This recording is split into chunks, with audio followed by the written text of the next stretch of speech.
Si tu ne sais pas quoi regarder sur Netflix en septembre 2024, eh bien rassure-toi, voici toutes les nouveautés, films et séries à ne pas manquer.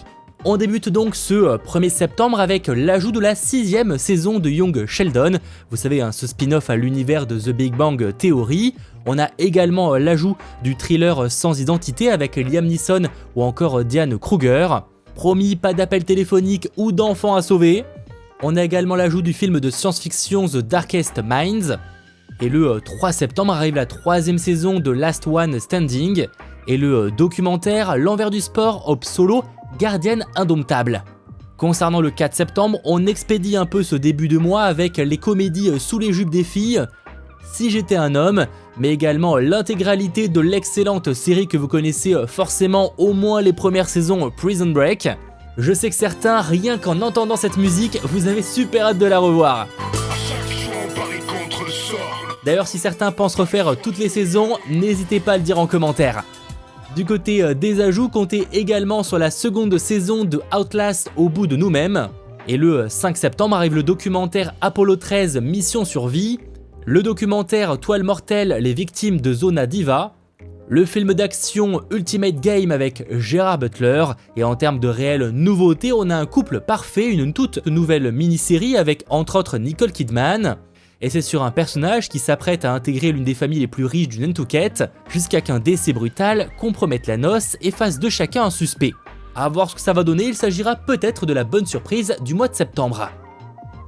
Sautons alors au 6 septembre avec un nouveau film d'action, Rebel Ridge, sur un ancien marine qui va découvrir l'étendue de la corruption d'une petite ville lorsqu'une tentative de libération sous caution de son cousin dégénère en une violente confrontation avec le chef de la police. Débarquera également la 8ème saison de Selling Sunset.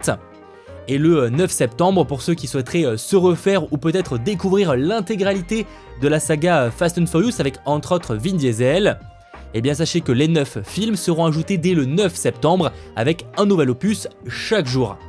Pour ce qui est du 11 septembre, arrive la 7ème saison de The Circle Game États-Unis, et le 12 septembre arrive la 2e partie de la 4ème saison de Emily in Paris, avec toujours Lily Collins dans le rôle de Emily, plus que débordée par sa vie trépidante et qui est prête à faire des choix audacieux pour profiter de Paris et conquérir l'homme ou les hommes de ses rêves.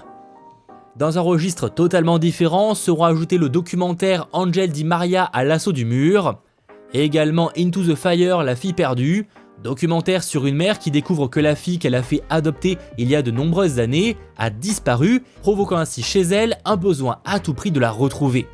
On commence donc, on va être honnête, le mois de septembre globalement assez calme. La première grosse nouveauté en termes de grosse production, j'entends, débarquera ce 13 septembre avec Uglies. C'est un nouveau film de science-fiction avec quelques vibes un peu à la Divergente, on va dire. Le film est basé sur un roman se déroulant dans un futur où la chirurgie esthétique est imposée à tous, et ça à l'âge de 16 ans. L'actrice Joey King, connue entre autres pour son rôle dans la saga The Kissing Booth sur Netflix, interprète Tally, une jeune femme impatiente de se confronter aux normes de la société. Cependant, lorsque l'une de ses amies disparaît, Tally se lance à sa recherche, embarquant dans une aventure qui va bouleverser toutes ses certitudes. En découvrant le monde des rebelles, elle réalise que la beauté parfaite et le bonheur dissimulent bien plus qu'un simple secret d'État. Quel choix fera-t-elle à cette manipulation, se rebeller ou alors céder à la tentation de la perfection? Eh bien, il faudra voir le film pour le découvrir, même si bon, honnêtement, j'ai déjà ma petite idée. Sachant que le 13 septembre sera aussi ajouté l'excellent film d'animation Marcel le coquillage avec ses chaussures. Alors oui, dit comme ça, c'est un peu improbable et en soi ça l'est, mais c'est un film qui a beaucoup plu, qui avait été nommé aux Oscars, et qui suit un adorable coquillage qui vit seul avec sa grand-mère depuis sa séparation avec le reste de leur communauté. Mais lorsqu'un réalisateur de documentaire les découvre dans son Airbnb, la vidéo qu'il met en ligne devient virale et offre à Marcel, donc le coquillage, un nouvel espoir de retrouver sa famille. Vraiment, si vous êtes passé à côté à sa sortie dans les salles, n'hésitez pas à le découvrir sur Netflix.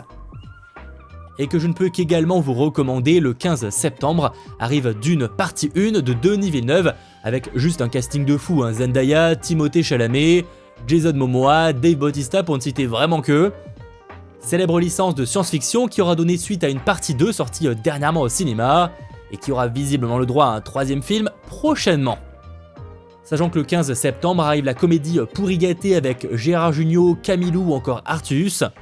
et la comédie L'origine du monde avec Laurent Lafitte. On saute alors au 16 septembre, arrive la comédie américaine Sexy Fun, Reste un peu avec Gad Elmaleh, ou encore l'incroyable film très touchant du studio Ghibli Le Tombeau des Lucioles, là aussi je ne peux que vous le recommander.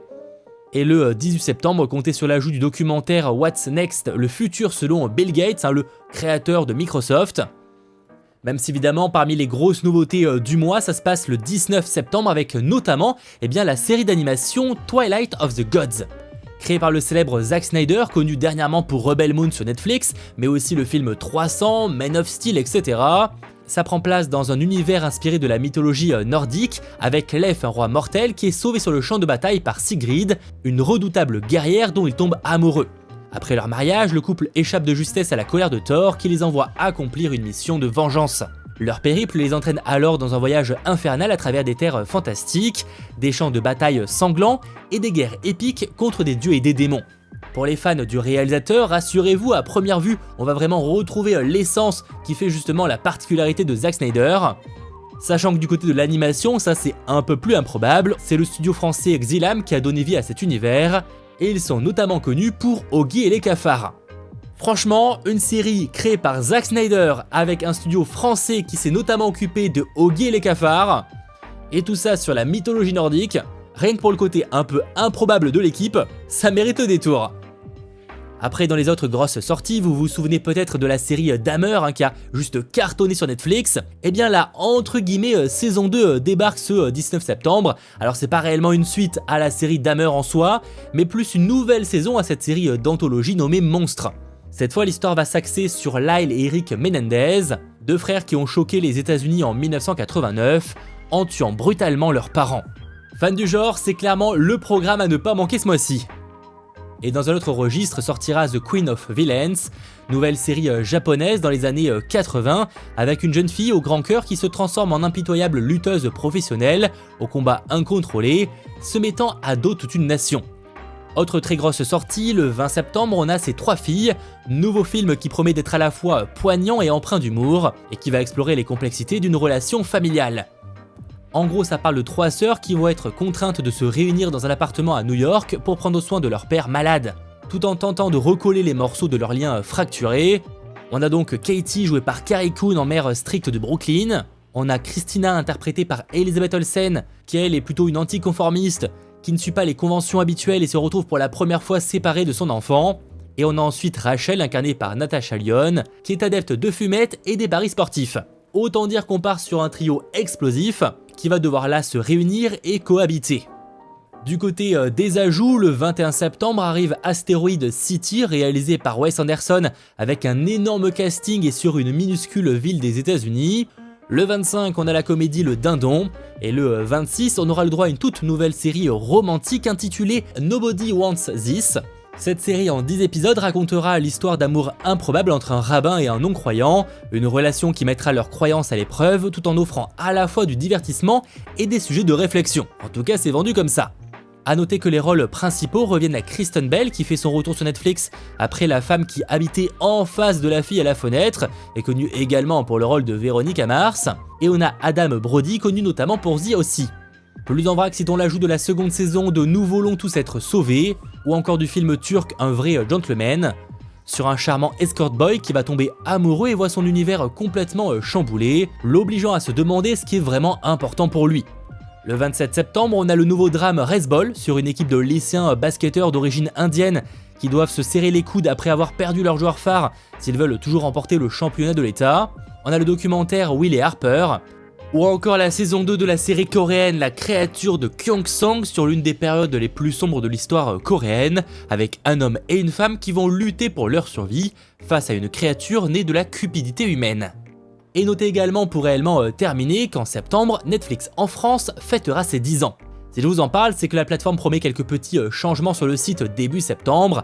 Alors c'est pas extrêmement clair, on aura des surprises, mais apparemment on nous promet une rétrospective digitale, et ça apparemment via un lien encore tenu secret, pour plonger dans les coulisses des moments phares des artistes et des créations qui ont marqué le quotidien des Français. Je te laisse comme d'habitude me dire en commentaire les programmes que tu comptes regarder ce mois-ci sur la plateforme. Et si cette vidéo t'a plu, pense à lâcher un petit pouce vers le haut, à t'abonner, et tu retrouveras d'autres vidéos ici et ici.